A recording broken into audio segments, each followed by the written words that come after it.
Hello and welcome to this course on timeline advertising.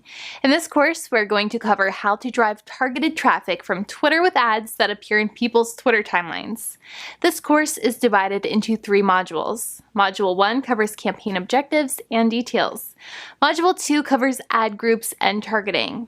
And Module 3 covers creating the actual ad itself and launching the campaign.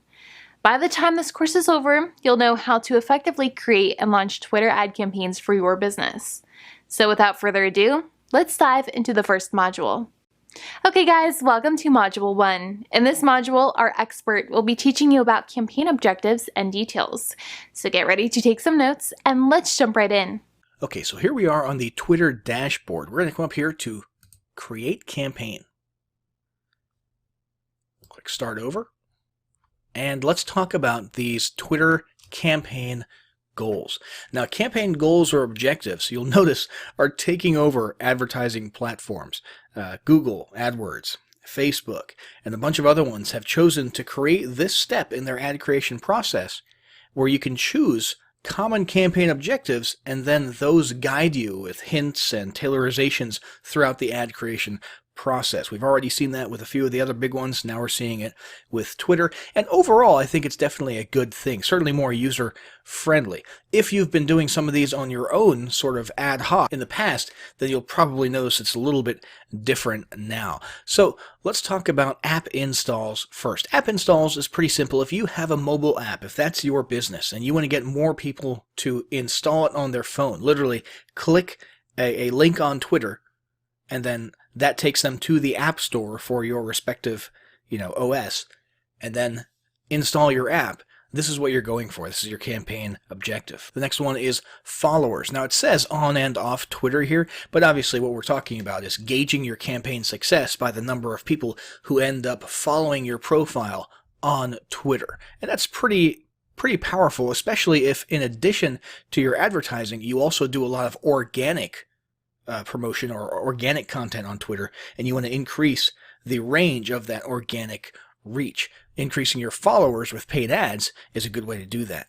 And tweet engagements. This is a good one to go after if your primary concern is interaction with other Twitter users on Twitter. If you want people interacting with your brand when you tweet. So we're looking at retweets. We're looking at comments, likes, that sort of thing. Those will be what you're measuring the success of these campaigns by.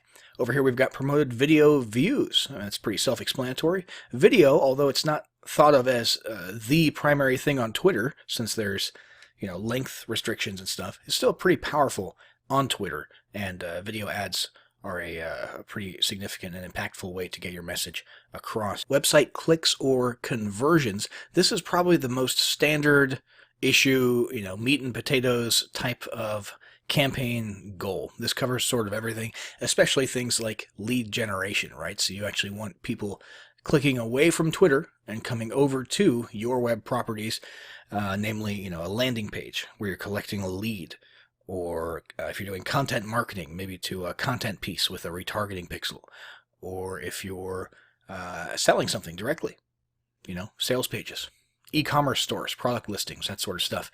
All that is going to come here, and my guess is somewhere around 60-70% of those of you who are watching this video are going to be relying on this one somewhat heavily.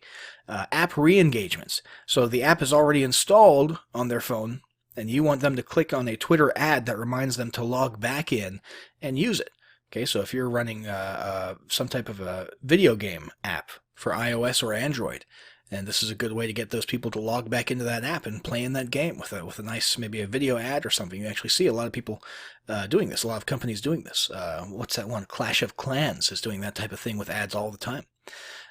In-stream video views, pre-roll. This sounds a lot like YouTube's in-stream video, and that's basically what it is. You're taking other people's content, you're taking existing content, and you're sticking your little video ad at the very beginning of it. It's going to be pretty short, but you get some pretty cool placement there that you wouldn't otherwise get. Awareness. This, you don't really care about the retweets. You don't really care about clicks to your website. You don't even really care about followers. What you want is your brand identity, literally your name, your logo, your identity in front of as many eyeballs as possible. Okay, so this is based on, impressions. Even if people are just swiping by and not really super conscious of the fact that they've just seen your brand, you're sort of building that subconscious top of mind awareness, and this is a good campaign for building that. So now let's go ahead and click on followers. Let's say that we're trying to build a follower campaign so that we can increase our organic reach without having to pay for ads on Twitter. All right, and how it works, this is a little explanation of how things work. You're going to promote your account to build an engaged audience. You're only paying for the followers you gain. So it doesn't matter what type of engagement you get on this post. We could get, 100 retweets and likes and comments and all that good stuff, clicks to our website, pretty much anything. And we're not being billed for any of that. So that's all just extra, That's all just gratis. What we're paying for is just people who click and follow our profile on Twitter. So this is pretty sweet if that's your primary goal. And you've got all the basic stuff here. You've got your campaign name. You've got a start date. You've got an optional end date. So let's talk about some reasons you might have an end date. Let's say you've got a sales quota coming up. An end date might be useful. In fact, an end date in conjunction with accelerated delivery, which will spend your budget faster and try to get your ad in front of more eyeballs in a more frequent and quick way. Those two things could work together quite well. If you've got a live event coming up, an actual physical live event that's happening on a specific day, well, obviously, that's got to end at some point, preferably a few days before the event, so that would be a good time to utilize an end date for your campaign, as well as accelerated delivery. A product launch where you've literally just got a 7-day window. That would make sense to have a start and an end date, and maybe even an accelerated delivery, okay? But most people are probably just going to let ads run evergreen, most brands on Twitter, because it's a part of their actual, day-to-day life, their day-to-day advertising. Then we've got, daily budget. And then we've got total budget, which is optional. So if we want to spend, let's say, $25 per day, and sort of indefinitely, however, we want this particular campaign to run out after, let's say, $2,000, we can configure it in this manner. So after however many days, this will eventually grind to a halt when we hit our total budget, and then we can sort of stop and breathe and look back at the campaign to see how it performed and whether or not we want to change things up a little bit, start a new campaign, use a different approach. So that's pretty much it for campaign details. I'll set this back to standard. We're going to hit next up here, and that's going to bring us to the Ad Groups page, and that's what we'll discuss in the next lesson. Hey folks, welcome to Module 2. In this module, our expert will be covering ad groups and targeting. So get ready to take some notes and let's jump right in. All right, so here we are on the ad group page. Now the first thing you'll notice is that some of these variables seem to conflict with the variables on the campaign creation page. However, this is overlap, okay? This is sort of compartmentalization. The idea is you can have multiple ad groups, and so why not compartmentalize and have one ad group with one angle that ends on a certain day, and then have the other one with a different angle take over on a certain day, all within the same campaign. Same thing goes for budget here. You can sort of narrow down and sub-allocate budget to a specific ad group within a campaign if you only want to spend X amount on one marketing angle or one specific type of targeting or something along those lines, but still keep it within one overall sort of umbrella campaign. The next thing here is bid type. Now, by default, it's actually set to automatic bid. If you've done your homework, if you have a pretty solid understanding of the market value of bids for, the various types of engagements or clicks or objectives that you're going for, if you've done your homework, target cost can be something that you can incorporate into your campaign. However, if you haven't and you're new to Twitter ads, it's best if you just let Twitter and their algorithms handle this for you. Then we're going to hit next. This will bring us to our audience page. This is where the magic happens. So our audience page, the first option that you have is if you already have existing audiences, saved audiences. For example, let's say you've got retargeting pixels out there, and you've got Twitter maintaining a list of people who are interacting with your content on the web. You could actually incorporate these right here. We're not going to do that. Demographics. Ideally, before you run any ad campaign, you should have done some market research, or you should already know who your ideal customer avatar is, based on all sorts of information. You would take that avatar, and then you would use these variables here to match that as much as possible. So age, gender, where they're located, what type of technology they use, and generally speaking, if you haven't done that research, you should try to leave it a little bit broad, okay? So unless you know that your product is going to be more marketable to females, either because of common sense, if it's a female-related product, or you've got market research specifically, that where you actually did the studying, you hit the books, and you found out that males are more likely to buy product X than females. Unless you've done that kind of stuff, you should leave this more or less broad. Down here you've got an odd collection of different things that you can specify. Locations, that's obviously pretty common. You can choose countries, you can narrow down to states, regions, that sort of thing, even zip codes. However, the rest of these are a little bit unusual. Operating system version is something that you can target by if you only want people using this or that operating system. Same thing for device models. That's pretty specific. Platforms that they're using. Languages, that's not super special. We see that type of thing all the time. And even carriers. They're mobile carriers. So depending on what you're marketing exactly, those might be relevant to you. Most people probably won't end up using these or narrowing down by these ones right here, though. Just language and location could come in handy for most of you. The next thing here is going to be the audience feature. This is where you get into sort of that Facebook style narrowing down of people by their interests, by their past behavior, that sort of thing. So we could, let's say just for grins, we're a piano company. We want to narrow down by people who might be interested in learning to play the piano. And so we're going to go into interests, and we're going to click on music and radio, and we're going to find classical down here, for example, and hit add. And boom, there you go. We just had approximately, what did it say? Music and radio. It'll give you an estimate on the right-hand side. 381,000 people who Twitter has positively identified as having shown evidence of being interested in classical music at some point in the past.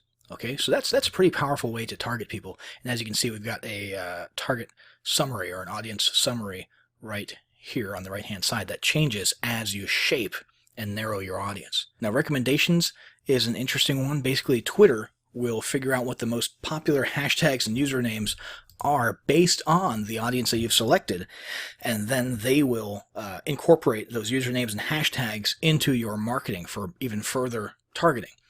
Now, the problem with that for us is we set all of our demographics to super broad. So because we're so broad, I don't know that having Twitter's algorithms go out and find popular hashtags and usernames associated with this demographic is going to be of any use to us at all.